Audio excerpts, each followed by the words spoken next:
Dans l'est de la République démocratique du Congo, la situation sécuritaire reste marquée par de nouveaux affrontements et d'importants mouvements des troupes, aussi bien au sud Kivu qu'au nord Kivu. Ce mercredi, des combats violents ont été signalés sur l'axe Mikenge-Minembwe dans la province du sud Kivu.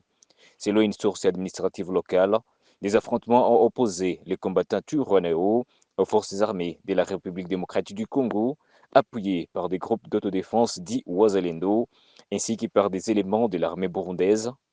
Aucun bilan officiel n'a encore été communiqué, mais des mouvements de population ont été rapportés dans plusieurs localités environnantes.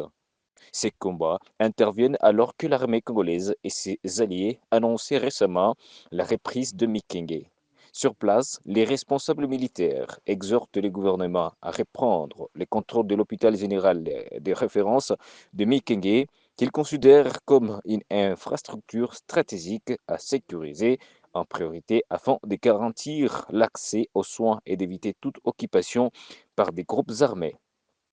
Les autorités appellent également les habitants qui avaient fui les affrontements à regagner progressivement leurs habitations. Elles assurent que la sécurité est en voie de rétablissement de la zone, tout en reconnaissant que la situation demeure fragile et nécessite un déploiement Moi renforcé. qui vous parle, je suis Waouboïla Mouila Dalton, le porte-parole de la coordination provinciale des VDP, donc les volontaires pour la défense de la patrie dans les Sud Kivu. Je suis à Mikenge présentement, nous sommes les deux, comme je vous l'ai dit, les 2 mars, nous sommes les trois, nous sommes les 2 mars 2026. Je suis à l'hôpital général de référence de Mikenge, donc zone de santé du Tombwe. C'est là où je suis pour le moment. C'est depuis hier où nous avons attaqué les M23 par RDF, les Twirwaneho, AFC. Hier, nous les avions attaqués. Ils ont pris la fuite vers Mikarati, Kamombo. Mais pour le moment, la situation est sous contrôle. Donc, la cité de Mikenge revient totalement sous les mains entre les mains de ses propres fils.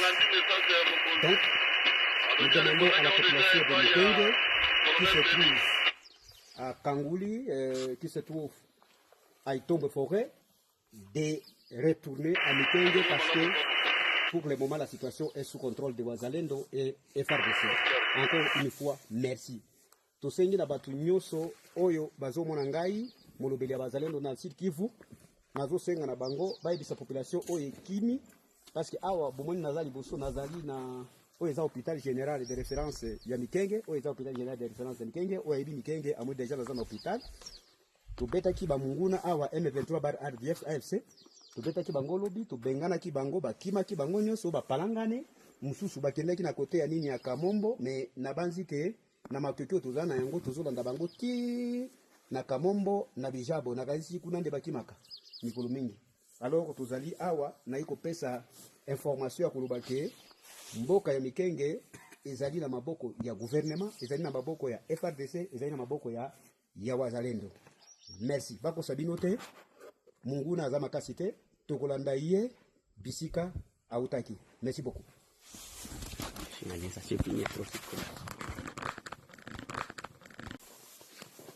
Hii ni hôpital général de référence ya Mikenge.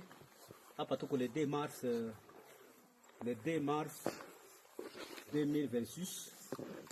Tunakia kuvisite, tunakia kuangalia jinsi bajinga Twirwaneho M23 bar RDF AFC. Hapa tuliwanyanganya FRDC pamoja na Wazalendo. Tumewanyanganya hapa a partir ya jana le 1er mars 2026. Ndio tumewanyanganya hapa, tumewafukuza na wote wamekimbia. Na tutahakikisha tunawafuata mpaka kule kwenye wamekimbilia. Ndio mpango ile. Ni kusema wameharibu kila kitu. Hii ndio hospitali. Mnapaswa kujua kama hii ndio hospitali yenye inakuwaka inaswanye population ya msektere ya Itombwe. Donc ni plateau, savane. Alors qu'on va meharibu kila kitu. Tunaweza omba kwa gouvernement. D'ici déjà armée régulière na Wazalendo tulishakaba hapa, tunaweza omba gouvernement iangalie namna gani itaasiste hiyo hospitali. Pia tunaomba population ya Mikenge. Wale watu wenyewe walikimbia, wenyewe wanaweza kuwa walikimbilia maeneo za Itobo Fore, wenyewe wanaweza kuwa walikimbilia Mutambala, Kanguli na kadhalika.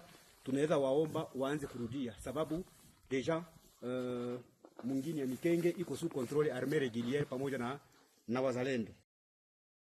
Parallèlement, au Nord Kivu, la dynamique militaire reste particulièrement évolutive. Le général-major Sultani Makenga, présenté comme chef d'état-major de l'armée révolutionnaire congolaise ARC en sigle et coordonnateur militaire de l'AFC M23, a présidé le lundi 2 mars 2026 à Rumangabo une cérémonie de fin de formation de plus de 1500 éléments des forces spéciales de ces mouvements. Il s'agissait de sa première apparition en public depuis l'annonce de la mort du colonel Willy Ngoma. Des rumeurs l'avaient donné blessé, voire décédé lors de la même attaque.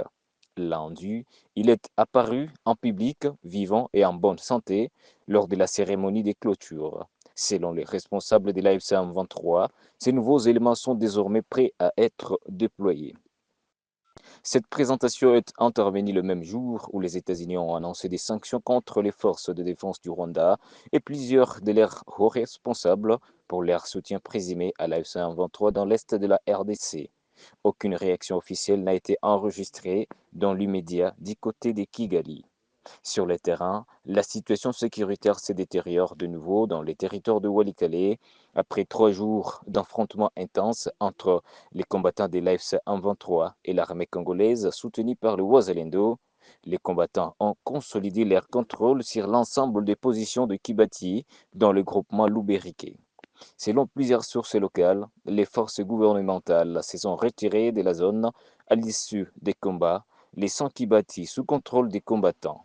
Dans la soirée du mardi 3 mars, des renforts en hommes et en munitions ont été signalés dans cette localité. Ils proviendraient du territoire voisin de Massissi en passant par l'axe Cachebéré.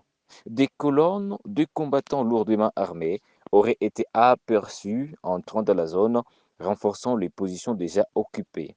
Ces déploiements alimentent les craintes d'une extension des opérations militaires vers d'autres villages environnants.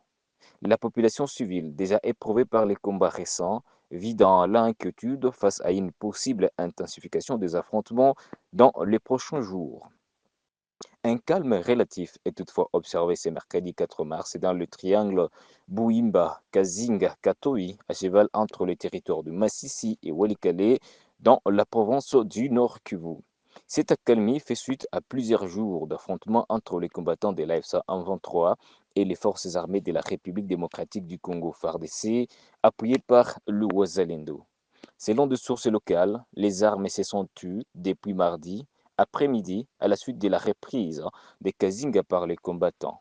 Cette zone est considérée comme stratégique, reliant plusieurs localités clés entre Massissi et Walikale. Les combats y avaient provoqué des déplacements des populations et accentué la pression humanitaire. Malgré cette accalmie, la situation demeure volatile. Des mouvements de renforts ont été observés en provenance de Nyabiondo et Kasopo vers Buimba et Kazinga, ainsi que depuis Kasenyi en direction au Dekatoi. Des sources sécuritaires confirment ces déplacements sans en préciser l'ampleur ni les objectifs. Pour plusieurs acteurs locaux, ces mouvements pourraient annoncer une nouvelle phase d'opération militaire contre les positions des forces gouvernementales ou une tentative d'élargissement du contrôle territorial. Dans l'ensemble, la région reste sous tension et l'évolution rapide des lignes de front continue d'alimenter l'incertitude pour les populations civiles de l'Est de la République démocratique du Congo.